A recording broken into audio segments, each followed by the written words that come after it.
That's live. You're live. I see the video or the microphone moving. Oh, I need to clean that out. Okay, hold on. I need to clean that out. Please hold. I'll be right back.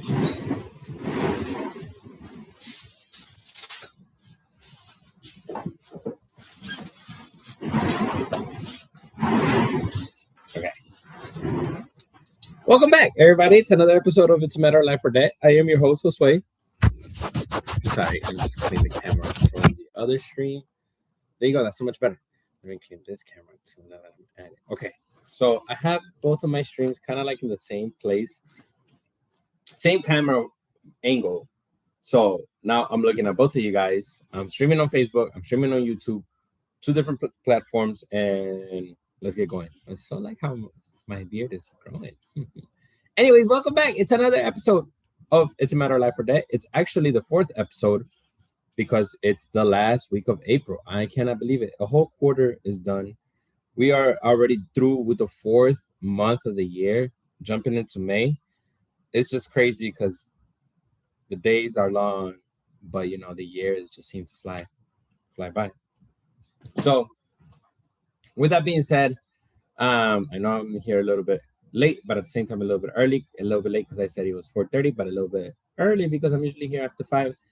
A lot's been going on recently, personally, and with everything, honestly, not just personally, but a lot has been going on. So there's gonna be some changes coming here. Maybe not as much content as I expected, but maybe some more. It just depends. The way the year is shaping up to be. It's been kind of a crazy one so far. So, there's definitely some reshaping of my budget that has to take place.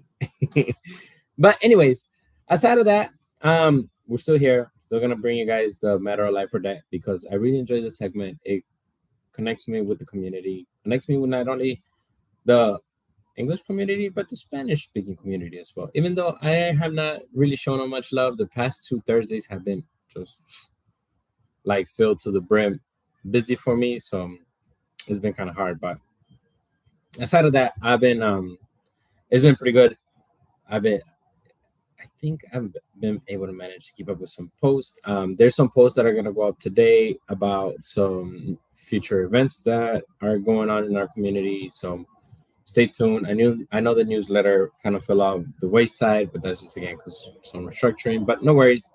Again, the important part is the matter of life or death because it's a matter of life or death. So you want to be alive, not in debt, and nobody cares more about your money than you do. So, with that being said, let's wrap up the month of April. I think next month. Let me see. I think we might be able to talk about pre-purchasing. Sorry,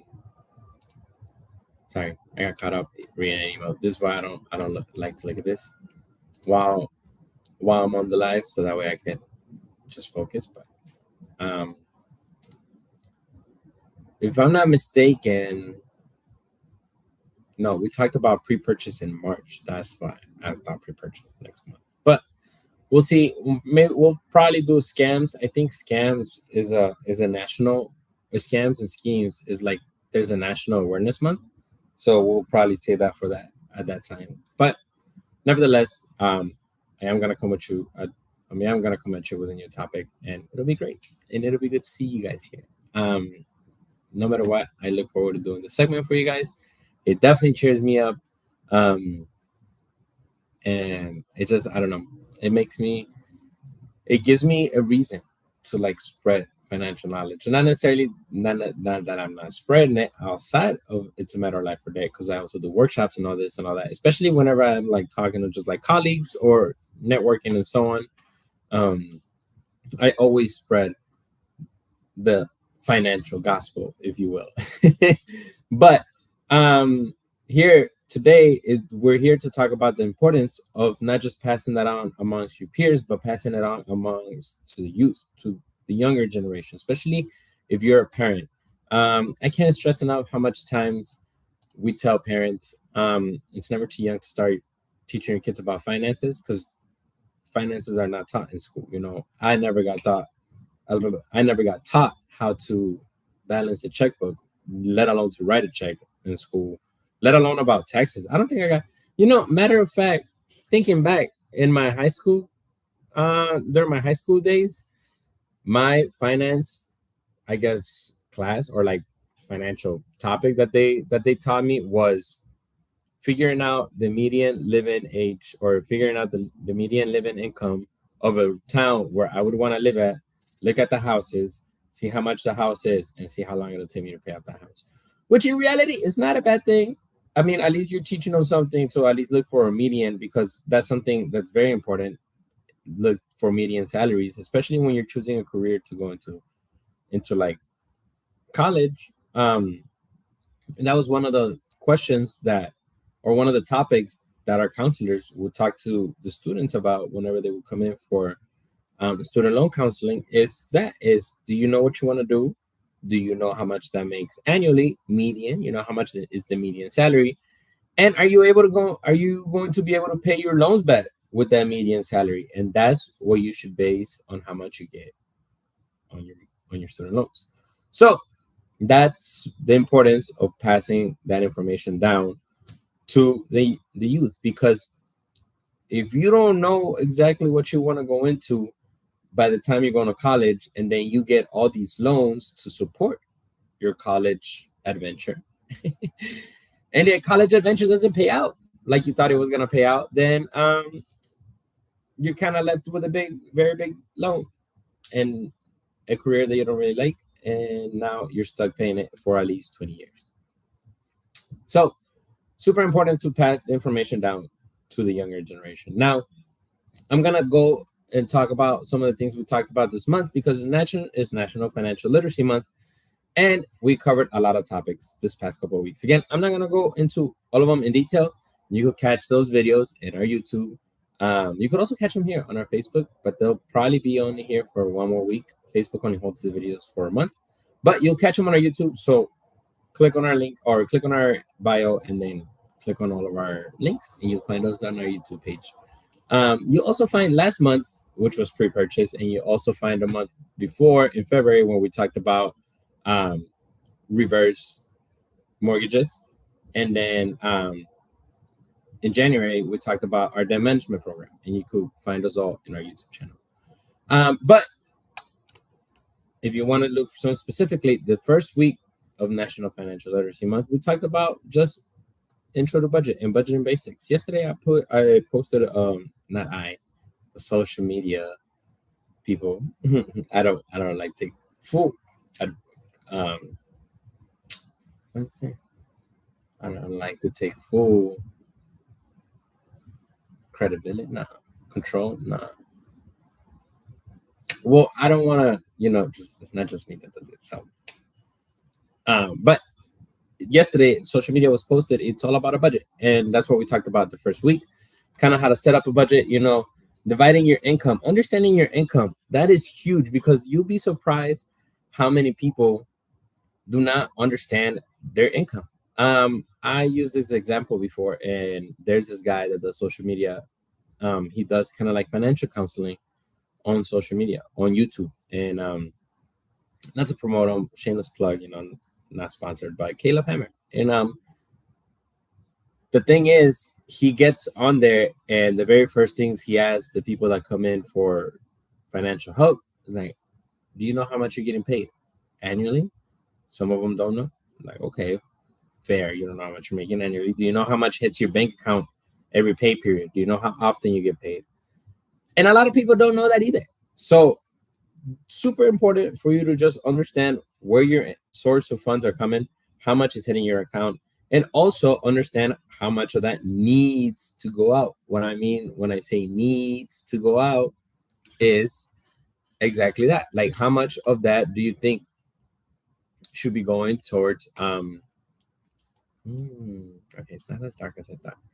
It's just the screen, the laptop screen is darker. But okay, so once you figure out how much income you're getting into your budget, then you need to figure out where you need to put that income towards.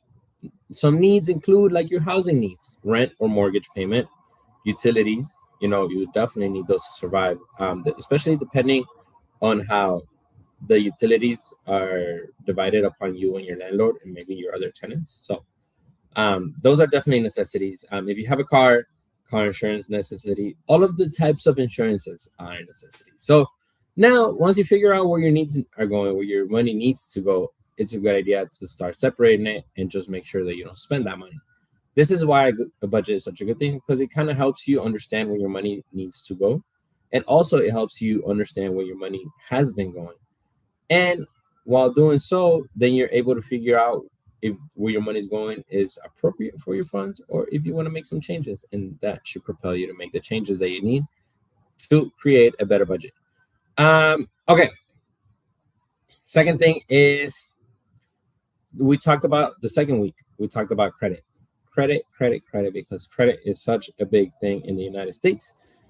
So many rap songs I could think about that mention credit. That's how everybody gets their property, which it is. You will not get a good property, not necessarily a good property, but you will not get a good rate on any purchase or any loan you get on any property unless your credit is good. So it'll behoove you to have your credit, not have your credit, but it'll behoove you to use your credit wisely, use it sparingly, and use it correctly. We talked about the components of your credit score, which is your payment history, your amounts owed, length of credit history, credit mix, and new credits. So talked about that. Again, I'm not going to go into all of them at once. You can go catch that on our old YouTube videos, but it's important to just understand that not all of them hold one specific weight. They're all kind of like percentages. So it's important to stay on top of your payment history. Don't go overboard with your amounts owed. Keep your credit cards open, because the length of credit history also helps your credit score. Now, if they're charging you, you're not using the credit cards, and they're charging you an annual fee, please cut them off. They're not worth it. Credit mix, how different credits you have in there, and new credit. That doesn't mean go open new credit cards every department store. Take that with a grain of salt. It means after you get your furniture, then you could get a TV. Then after you finish paying on your TV, then you could get appliances, and those are different types of credits. Payoff methods, we also talked about that in the second week, which I think is the most important part, because once you get into credit, that's the easy part. But I always tell people, and it's super important, to not spend credit or not spend money on credit if you're not ready to pay. What does that mean? Is if you're not ready to make that payment, don't spend it on a credit card, because credit card is borrowed money. So if you need money, they're going to give it to you, but they're going to charge you to use that. And that's when the interest is. So the longer you take to pay off what you use from these credit cards, the more interest you're going to be paying them. And that's just money that you're just throwing away. Now, if you spread out your purchases and a big purchase is coming and you start saving towards it, it's kind of like making a payment towards your credit card. Instead of paying the creditors, pay a savings account and then save your money. And then once your money saved up, then make the purchase. This will help you stay out of financial or of a hole, of a debt, a slippery slope. I want to say a financial hole, but debt is not just necessarily a financial hole. Debt is something that you could get out of with a solid budget and a good plan. The payoff methods. So snowball method and high rate method. Both of them are kind of very similar in the sense that you just tumble your payments up on top of each other until you finish paying out your debt. Now, why is that good? Because that leads me to what we talked about the third week, which is savings. So once you have a credit card and once you have a balance, you're making a payment to this credit card at least monthly. At least monthly. So when you're paying this credit card monthly, what you're doing is you're used to you have that in your budget. You have to put that payment in your budget so that way you can satisfy that payment with your income. Now, think about it this way. You're living your budget, you're living your life knowing that credit card payment is there. Once you finish paying that credit card off, that credit card payment goes back into your budget. So let's say it was $300. $300 will go back into your budget because you no longer have any debt to pay to these creditors. No more interest payments, none of that. Now, can you turn around and $300 use it as pay myself money? You definitely can. Nobody likes to work just to pay bills. can you also turn around and take $100 out of the $300 and save that money, and then $200 will go to your pay yourself fund? Yes, you could definitely do what you want with those funds as long as you do it appropriately. Again, you're already used to living without that amount of money.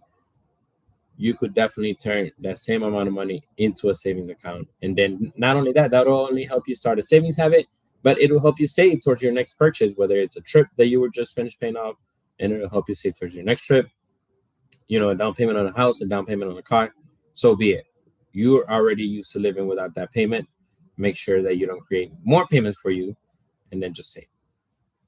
With that being said, all of those things are super important. It's super important to know. Not a lot of people understand the credit situation. Not a lot of people understand that if you go out there and you swipe your credit card, a bill is gonna come knocking at your door in a month. Not a lot of people know that.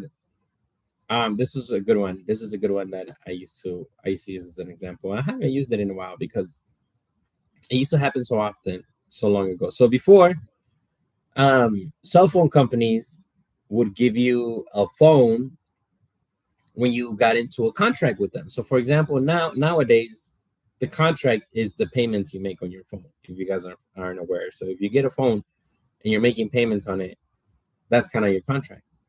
Back in the day, the cell phone companies would give you the phone for free, but you had to be in a 2-year contract or a 3-year contract, or depending on like your social security, or not social, depending on your credit score, it would be longer or shorter.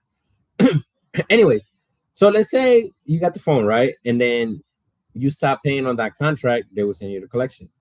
That in itself was very harmful to your credit. And one of my friends did that multiple times. She did that with like 4 different, when it was like US Cellular, Sprint, I don't even remember, PCS, Metro, but Singular. She did it with all of them. And so again, a lot of people don't know that damages your credit. Anything that gets into collection damages your credit. So it's super important to just communicate with your kids, communicate with the youth.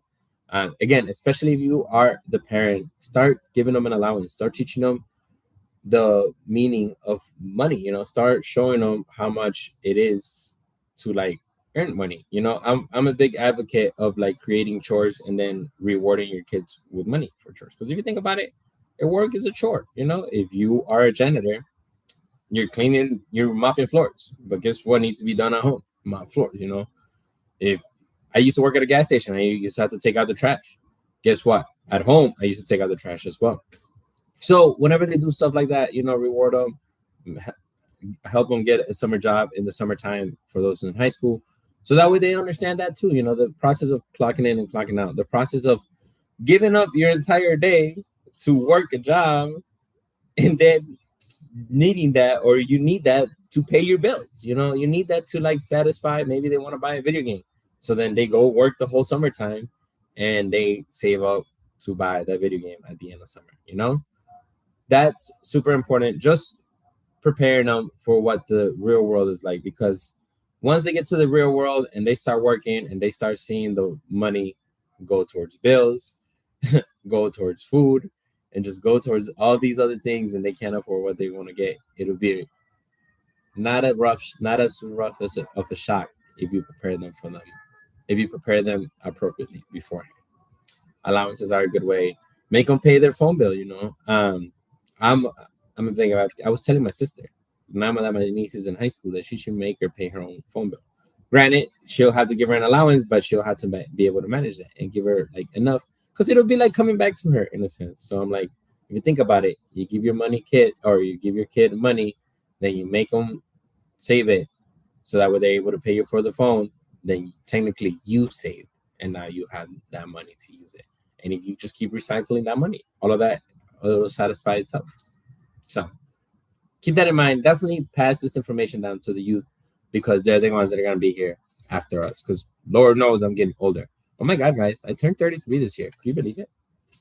I can't believe it. I just think about, how long I've been doing the Facebook Lives, how long I've been doing life, 33 years, obviously, how long I've been in the States, how long I was in Ecuador. And it's just crazy, different environments, different time frames, and it just doesn't stop. Time keeps going. And so, since it doesn't stop, we'll be here next week. We'll be here on, I'm going to be here on Thursday. I promise you I'm going to be here on Thursday. I'm also going to be here next week. And we're going to be here every Tuesday and Thursday because it's a matter of life or death. And nobody cares more about your money than you do, and we do. So give us a call. We're here to help you establish a budget. That way you can reach your financial goals and live a financially free lifestyle. It's supposed to be the last cold week, so take care of yourselves, take care of each other, take care of your finances, and if you need help, we're here. Bye-bye. See you guys on Thursdays en español.